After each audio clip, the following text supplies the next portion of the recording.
ગૃહમંત્રી અમિત શાહે બાબા સાહેબ આંબેડકર પર આપેલા નિવેદનનો મુદ્દો આગામી સમયમાં વધુ ઉગ્ર બને તેવા એંધાણ છે।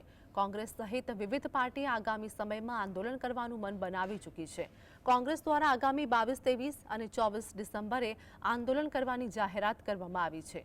કોંગ્રેસના નેતા પવન ખેડાએ આંદોલન મુદ્દે માહિતી આપતા કહ્યું કે 22 અને 23મી ડિસેમ્બરે આપણા લોકસભા અને રાજ્યસભાના સાંસદો અને કોંગ્રેસ વર્કિંગ કમિટીના સભ્યો 150 શહેરોમાં પ્રેસ કોન્ફરન્સ કરશે અને ગૃહમંત્રી અમિત શાહના રાજીનામાની માંગ કરશે।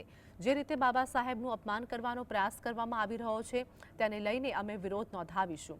જે બાદ અમારા નેતાઓ 24મી ડિસેમ્બરે મંગળવારના દિવસે દેશના દરેક જિલ્લાના મુખ્ય મથકેથી રેલી કાઢશે અને વિરોધ નોંધાવશે।